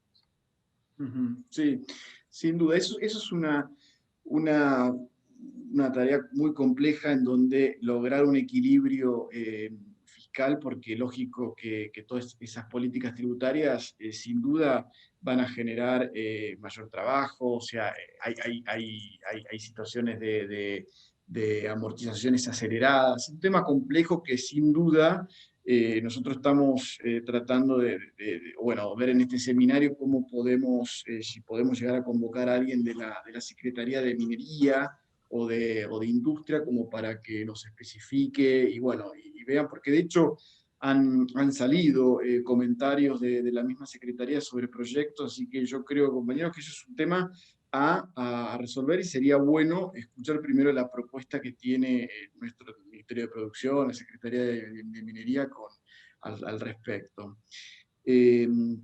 Después, yendo a la de la educación tributaria, consultan que esto es pregunta que ya han hecho, ¿cómo ves el tema de fomentar la educación tributaria en los colegios? Ya sea, bueno, bachilleres, comerciales, ¿qué pensás? Sí, no se suele hablar tanto. Nosotros solemos hablar incluso a veces desde el VAPRO, de educación financiera. Es como la agenda, incluso también inclusión financiera. Y la cuestión tributaria suele quedar a un costado. E incluso, bueno, acá hay varios heterodoxos y heterodoxas, los que no somos liberales, solemos hasta a veces dejar la cuestión tributaria para los liberales y nosotros nos ocupamos del gasto, y ese es un error. Es un error desde el punto de vista estratégico y también desde el punto de vista analítico y conceptual. Me parece que nosotros también tenemos que pensar en el diseño tributario y nos tiene que preocupar tanto como el destino del gasto, porque creo que gran parte de las discusiones, y la pandemia lo está demostrando, están pasando por cómo pensar en estados que crezcan en su atención con el menor costo posible en materia de puja distributiva. Y no estamos discutiendo volver a los impuestos que había en la posguerra, que eran muchísimo más altos. Cualquiera le da piquetiza de que la escala más alta del impuesto a la renta estaba en torno al 80-90%. Hoy, digo, tampoco uno se va a Dinamarca, si ven la serie Borgen, está en el 56%, la alícuota más alta del impuesto a la renta, digo, la pagan muy pocos, pero está allá arriba, la mitad. Te saca, te confisca el Estado danés. Con lo cual, bueno, me parece que educación tributaria, historia, me parece que la historia de los impuestos dice mucho sobre la historia política, finalmente. Por eso me parecía interesante hacer el cruce en esta charla entre los costos políticos y la progresividad, porque a veces la progresividad depende de qué proyectos políticos están gobernando y qué proyectos políticos logran el poder para discutir impuestos. Con lo cual, es bastante asociable a la historia política y no se enseña de esa manera, para nada, nos enseñan impuestos y me parece interesante hacerlo, no desde la óptica contable tal vez, pero sí de la óptica de la comprensión de los procesos. Sí. Tengo una. Dale, Sergio. Tengo una de Orlando, me pareció interesante, que te hago dos preguntas en una. Una por el lado de si considerás que sería más sano ir por mayor presión sobre los flujos y sobre los alquileres de los campos en materia agraria. Y después una cortita, así por sí o por no, si sos más partidaria de una reforma tributaria integral o si irías más por el lado de la sintonía fina. Ay, la última no la entendí. Bueno, un poco sí. A ver, en relación a los alquileres del campo, supongo que están pensando en los grandes contratistas. Supongo que está pensando en cobrar sobre, entiendo yo, el contratismo de la zona núcleo sojera. Es decir, no estás pensando en el chico, sino que estás pensando en el grande, que gana por la gran extensión, que no es propietario y que saca una rentabilidad de eso. Podría ser, la verdad, estas cosas siempre se tienen que estudiar, a veces suena bien y cuando uno se mete en el detalle no suena nada bien, con lo cual creo que habría que revisarlo. Creo que los derechos de exportación siguen siendo bastante efectivos en materia de gravamen de los sectores exportadores, en este caso sojeros. Lo que pasa es que a veces no hay un control muy claro de que no se traslade hacia abajo el costo de las retenciones, con lo cual uno requiere eso. En relación a la reforma, respondiendo un poco la segunda pregunta, supongo que sintonía fina significa menos cambio que una reforma tributaria integral. A mí lo que me pasa con las reformas tributarias integrales progresivas es que por momentos pareciera que no hay mucho más bajo el sol que lo que solemos discutir. Es decir, bienes personales, impuesto a las ganancias, otorgarle mayor progresividad. ¿Qué sería eso? Y pensar a lo europeo una sobretasa en bienes personales que te grave al eslabón más rico dentro de los ricos, ganancias, darle más progresividad, atar el mínimo realmente a la evolución salarial para que no te comas siempre a la clase media, mejorar IVA en relación a corregirlo para abajo y evitar la superposición con ingresos brutos, si bien no es lo mismo, pero bueno, ahí hay obviamente una duplicación que genera muchos problemas. En las provincias avanzar hacia inmobiliario rural y urbano, pero no de la forma fácil que a veces se hace, que es grabando a la clase media, sino realmente pensando en los grandes terratenientes y en los barrios privados, que son en general los que siempre quedan afuera de toda reforma. Se suele decir que se hace, pero después esos por alguna u otra razón quedan afuera porque tienen injerencia política en sus territorios. Digo, esas son las cosas que uno puede poner sobre la mesa, más obviamente simplificaciones en relación a que sean menos la cantidad de impuestos, más obviamente la ampliación de la base. Yo creo que la ampliación de la base, que tiene que ver con la registración, tiene que estar adentro de nuestra famosa reforma, con un nivel fiscalizador del Estado mucho más efectivo y mucho más eficiente. No solo Argentina hoy además recibe información de países cooperantes respecto de las propiedades que tienen ricos argentinos en el exterior, sino que además la AFIP tiene un poder fiscalizador muy fuerte, obviamente para avanzar sobre, por ejemplo, trabajo no registrado. Ahora, ahí lo que encontramos son también coordinaciones estatales que tienen que darse entre el Ministerio de Trabajo, por ejemplo, y la AFIP. Hubo algo que hizo Carlos Tomada, que es que cuando modificó la ley 26940, estableció que las facultades de fiscalización laborales tenían que ser convergentes entre las provincias y el Estado Nacional. Hasta antes de esa ley, es una ley del 2014, las facultades de fiscalización sobre los lugares de trabajo eran de las provincias. Y obviamente te generaba una serie de problemas porque las provincias a veces compiten en una especie de dumping fiscal por ver quién hace más la vista gorda que otra, para que venga la empresa a radicarse. Bueno, que el Estado aparezca, el Estado Nacional, y diga, yo también voy a fiscalizar, y cruzar la fiscalización laboral con la cuestión tributaria, es decir, que quiero ver que cumplas todo, que pague IVA, que pague ganancia y que me haga los aportes, que lo tenga registrado. Bueno, no es algo tan fácil de hacer y no es algo que a veces aparezca como una política, ¿no? Es como difícil de explicar, pero tiene que ser una política. Yo creo que no podemos pensar en una reforma tributaria sin hacer que todos paguen.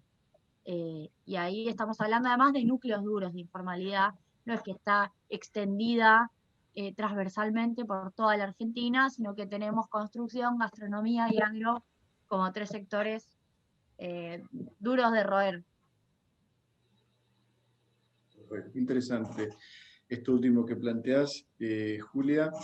Y ahora yendo a las políticas actuales, bueno, que el ministro de Economía ha mandado una batería de medidas sobre apostar, bueno, un poco lo que decías vos, o sea, que estaban hablando respecto de todo esto del aumento del dólar y que la gente deje de pensar un poco en el dólar, todas estas medidas que en definitiva hacen que se desgraven un poco en bienes personales y en ganancias depósitos, determinados depósitos financieros para que se vayan a la construcción. Y lo que decía el ministro el otro día es que lógico que la construcción es lo que empieza a mover todo, ¿no es cierto? O sea, ¿cómo ves esas políticas a la construcción? Y no sé si pudiste llegar a ver algo del blanqueo que se proponen también con respecto, también aplicado a la construcción, y no un blanqueo como tuvimos en la época de Macri, que ni siquiera era para la construcción, y es más, hasta siquiera era necesario repatriar la plata para traerla acá al país, y bueno, yo creo que fue una buena oportunidad que en su momento en el mundo se usó el blanqueo, no es que acá en Argentina se usó, en donde yo creo personalmente que se perdió la oportunidad de lograr que vengan esos dólares acá al país. Bueno, ver un poco esta política tributaria y económica, ¿no es cierto?, que está planteando desde el punto de vista del Ministerio de Economía. ¿Cómo lo ves? Bien, bueno, los blanqueos siempre son polémicos, los blanqueos siempre generan esta sensación de injusticia respecto del que aportó, respecto del que fue ordenado, que ahora ve que el que no lo fue y el que no lo aportó recibe un trato diferencial o recibe una especie de perdón. Y es cierto, y sobre todo para gobiernos populares siempre genera contradicciones. Podemos decir que las moratorias a algunos sectores más pudientes también generan, digamos, es la misma discusión. Ahora, el problema que tiene Argentina es que, lo que yo dije antes, tiene que ampliar su base. Y eso significa que hay que hacer todos los esfuerzos para que el que no contribuye, contribuya, para el que tiene la plata fuera que la traiga, y para el que si incluso puede traer esa plata sin declarar y ponerla al servicio de una actividad económica productiva, lo haga. Con lo cual, la necesidad en este caso a veces nos gana a nuestras propias elecciones morales, y eso es un problema, pero también hay que hacerse cargo de esa contradicción. Creo que además lo que hizo Mauricio Macri fue desaprovechar una oportunidad histórica en donde el mundo estaba adecuándose a FACTA, entiendo que a eso te referías, estaba adecuándose a esta cooperación en materia de intercambio de información, todos se apuraban por blanquear y nosotros hicimos una exteriorización sin traer los dólares. Incluso tengo información de banqueros importantes que le acercaron la propuesta en aquel entonces a... estaba Duhovne, si no me equivoco, 2017, sí, estaba Duhovne, le acercaron la propuesta para hacer algo con los dólares. Y no le interesaba al gobierno de Mauricio Macri traducir esa plata en algo productivo. ¿Podemos decir que eso mejoró la base hoy que tiene la FIP de los ricos? Sí, en los hechos sí, el blanqueo mejoró eso, y se sospecha que quienes no han blanqueado, en su mayoría es porque no pueden explicar el origen de los fondos. Es una hipótesis, ¿no? Porque en general se ha blanqueado precisamente por el temor a la aplicación de la información, del cruce de información. Me parece siempre importante que si existen nuevas medidas de blanqueo tengan que ver con la canalización hacia el sector productivo, y el sector de la construcción termina siendo además uno de los más dinamizadores. El año que viene además en el presupuesto se plantea 2,2 puntos del PBI en construcción, en obra pública en realidad, cuando era la mitad.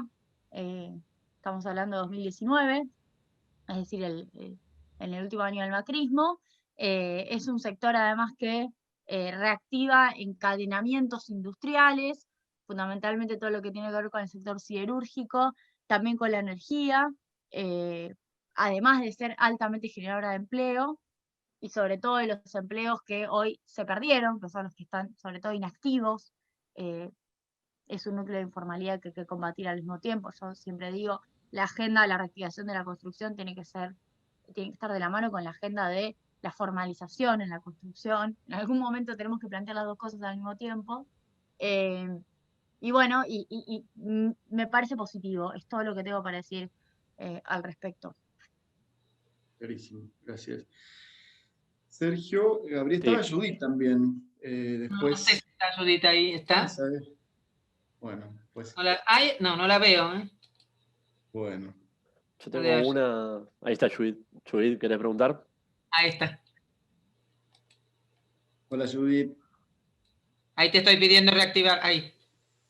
Te seguí un poco tarde, Julia, pero estaba un poco enganchándome en todas las preguntas que te hacían en relación a la tributación y en relación al mercado laboral. Y entonces me gustaría que eso también profundizarlo, porque el tema de, estamos en plena campaña, por decir entre comillas, o con la idea de que salimos de esto con reactivación. Ahora, la reactivación también tiene que generar trabajo registrado y hay que combatir esta informalidad que ya lleva mucho tiempo entre nosotros, y me parece que también sería, como vos decís, que tiene que estar previsto en una ley, en la reforma, pero por ahí también hay medidas intermedias en las cuales nosotros podemos promover o incentivar a la registración, porque eso nos vuelve.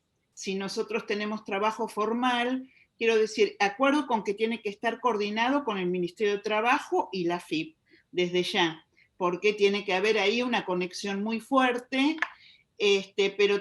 pero me parece que es una de las medidas que podríamos abordar aún sin reforma. ¿Qué opinás? Sí, totalmente. La registración como política no depende de una reforma tributaria, porque si no, volvemos a la lógica del blanqueo, pero laboral, de Mauricio Macri, que en realidad era perdonar hacia atrás aportes y contribuciones, y eso hacía que el trabajador, aun si hubiera estado trabajando 20 años sin aportes, al quedar registrado no se le reconocían los 20 años hacia atrás, por ende iba a quedar atrapado en la imposibilidad de jubilarse, es decir, tenía problemas el blanqueo laboral que proponía la reforma laboral de Mauricio Macri, entre otras cosas. Pero para eso vuelvo a lo que decía antes, creo que se necesita una capacidad de fiscalización del Estado, y sí, en relación a la cuestión tributaria se puede hacer algo, pero para el segmento pyme que de verdad no puede registrar. Yo creo que ahí lo que hay es un diagnóstico cruzado. Creo que tenemos la lógica de las grandes, en donde no necesariamente, o yo diría, no hay una imposibilidad, sino que a veces hay una decisión o de no registrar o de tercerizar, y que esa tercerización se haga en empresas contratistas que no registran, por ende, o pagan gris. De hecho, vimos mucho que con el ATP se desayunaron muchos trabajadores que no cobraban la mitad de lo que les correspondía porque no estaban en la totalidad de su salario registrado ante AFIP. Bueno, ese gris no es la lógica a veces de las grandes, pero sí es la lógica de las contratistas que las grandes contratan para tercerizar empleo. Por ende, la tercerización es una regulación laboral en la cual, de hecho, yo trabajé bastante y no la pudimos hacer, necesaria para estos tiempos que corren, donde es un mecanismo. Pero bueno, me parece que hay que diferenciar, y para el mundo MIPYME, podríamos decir más chico, sí se pueden pensar en beneficios en relación a blanquear trabajadores. Con incentivos. Tengo una Bueno. estelar, ¿eh? Una última. ¿Hay lugar para una última? Sí, dale. Lo pregunta Fabiola, que pregunta por el gran debate de la provincia de Buenos Aires. Julia, yo sé que estás muy metida en tema, y la pregunta es si es viable en materia de recaudación propia, si es una provincia que fiscalmente, con esta estructura de transferencias nacionales que es bastante escasa, y con la recaudación propia se puede viabilizar como provincia, o si crees que también se debe un debate estructural en la provincia de Buenos Aires. Bueno, la palabra inviable es una palabra poco feliz, que incluso nace, yo diría, como una palabra que es una descripción para no hacerse cargo del problema. Nació, de hecho, en la década de los 90 con las famosas provincias inviables, ¿no?, de la zona de Cuyo. Digo, lo que es inviable son las políticas económicas que llevaron a esta situación, que no es que la hicieron inviable, la hicieron imposible en su ambición inclusiva, porque en realidad, si uno quiere ser incluyente, si uno quiere ser excluyente, es plenamente viable para excluir. Por eso se transformó en lo que es. Me parece que la provincia de Buenos Aires lo que tiene es que sigue la dinámica de nación en relación a su gran extensión territorial, y además en relación a su participación tan fuerte de su población, que está en torno al 40% de la población nacional. Con lo cual, el vaivén que sufre la economía argentina pega mucho más fuerte en la provincia de Buenos Aires, pero fundamentalmente en este primer, segundo, tercer cordón de la provincia, que es donde se concentra gran parte de la pobreza, que fundamentalmente además rodea a la ciudad de Buenos Aires, que es donde esos trabajadores van todos los días precisamente a trabajar, consumen, terminan en algún punto incrementando la recaudación tributaria, y en algunos casos donde radican las empresas en las cuales trabajan esos trabajadores, por ende esas empresas aportan en la ciudad de Buenos Aires, pero los trabajadores cuyos salarios son más bajos viven afuera, en el conurbano de la ciudad de Buenos Aires. Entonces, hablar de la ciudad de Buenos Aires, y acá Axel Kicillof fue muy claro en todo lo que tiene que ver con el tratamiento de la pandemia, sin pensar en el AMBA y en su vinculación con la ciudad de Buenos Aires, en términos funcionales, sin pensar que hay una funcionalidad económica en todo el territorio, es, decir, me quedo con la crema, con la ciudad de Buenos Aires, que es en donde excluyo, además por el costo de vida, a los que menos tienen, y hago que todo lo demás sea, bueno, inviable. Y en realidad te encontrás con que lo supuestamente inviable sostiene a lo viable. A mí me hace acordar mucho a la discusión sobre, no sé si alguna vez han escuchado hablar de las teorías del precapitalismo, que las discute muy bien la teoría de la dependencia. En algún momento en el siglo XX se hablaba de que las sociedades latinoamericanas eran precapitalistas, porque teníamos pueblos originarios, pueblos indígenas, porque teníamos estructuras agrarias poco tecnificadas, porque no teníamos todavía una clase obrera industrial desarrollada y demás. Por ende, teníamos que ascender hacia la etapa del capitalismo y éramos precapitalistas.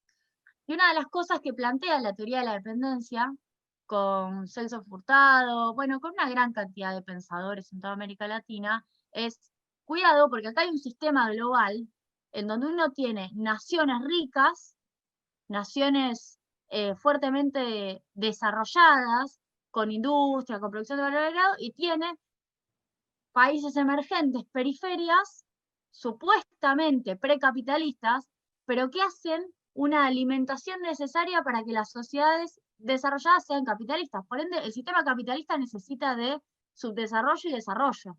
Necesita de capitalismo y precapitalismo. Todo eso es parte del sistema. No hay sociedad capitalista sin sociedad, entre comillas, precapitalista que le provea las materias primas o los insumos, o que aporte mano de obra barata hoy. Por ende, me da la sensación que a veces los intentos de decir Ciudad de Buenos Aires, precapitalista inviable, se parece a eso, y Ciudad de Buenos Aires, Provincia de Buenos Aires, Ciudad de Buenos Aires desarrollada, desconoce que hay un sistema en donde todo es funcional. Lo que tenemos que hacer es reconocer eso, entre otras cosas, con la discusión de la coparticipación, que creo que estuvo muy bien, más allá, obviamente, de las discusiones políticas que generó. Y me parece que lo que hizo Axel Kicillof también es intentar, en su reforma impositiva, adentro de la provincia de Buenos Aires, hacer un aporte con mucha mayor justicia tributaria. Es decir, los countries, los grandes terratenientes que aporten más, porque hay bolsones de pobreza que no son responsabilidad de las personas que viven en los countries, ni de, porque no se trata de un enfrentamiento a ese nivel, sino que se trata de entender cómo funciona un sistema. Entonces, bueno, cuando me preguntan por la inviabilidad, respondo que todo se resuelve con distribución, porque lo que hace inviable una sociedad es la desigualdad. Clarísimo.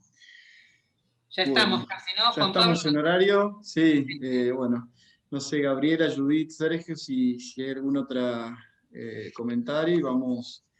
No, yo solo una aclaración, porque había una pregunta de un alumno, que no son plebiscitables, que no puede haber referéndum, que la materia tributaria está excluida de la posibilidad de hacer referéndums o plebiscitos por la ley por la Constitución y por la ley que regula los plebiscitos y los referéndums. Por eso hay que construir ese consenso de otras maneras, que no sería plebiscitando el asunto. Nada, solamente esa aclaración.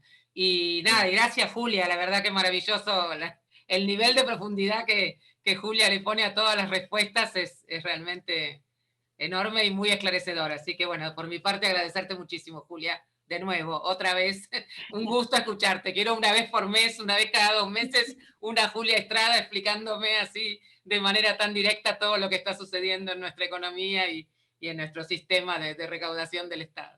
Totalmente. Y además el broche, Gaby, que le dio, ¿no? Porque dijo, a ver, lo que estamos hablando es de desigualdad, para que una... Claro. O sea que ese fue el broche, porque de ahí empezamos a entender todo lo que es una presión tributaria y cómo, y por qué hablamos de recaudación. La verdad, genial. Muy bien. Gracias, Julián. Bueno, sí, me sumo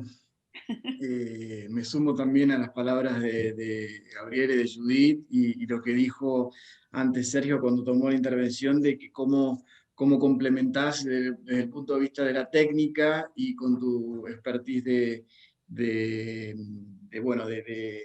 los aspectos económicos. La verdad que desde ya te recontra agradecemos desde el instituto, en nombre mío, bueno, de todos los colaboradores y de nuestro presidente, Oscar Parrilli, que sin duda están todos contentos con tu presencia, y que ya nos nos estás mal acostumbrando, porque ya ya te vamos a incorporar a todas las charlas. Así Como que el bueno. impuesto a las grandes fortunas que me lo quieren hacer sostenido en el tiempo. Claro. Una sola vez, pero en realidad todos los meses. Pero Claro. todos los meses. Tal cual. Así que, bueno, y bueno, y sabemos todas las tareas que tenés, y la verdad que te hayas dedicado a acompañarnos hoy en este seminario, que sin duda, como yo le decía al principio, esta clase para mí era clave, escucharte desde el punto de vista no solo económico, sino con tu mensaje político y de los medios. Y bueno, ya que estabas hablando de las reflexiones de Axel, cuando él dice se nota mucho en algunos medios donde tratan de tergiversar las noticias, no más, o sea, bienvenido tus mensajes para clarificar, y que todos los compañeros y compañeras que sin duda nos estamos llevando un mensaje y enriquecer todo lo que es los contenidos políticos y económicos, para que como decimos siempre, sepamos bien cuál es el objetivo que se nos está transmitiendo, y que no nos dejemos confundir con otros mensajes que nos quieren dar. Así que bueno, millón de gracias, Julia. Bueno, gracias a ustedes por la devolución. La verdad es que también el nivel del debate con las preguntas que me hacen, se nota que vienen sosteniendo ahí una actividad formativa.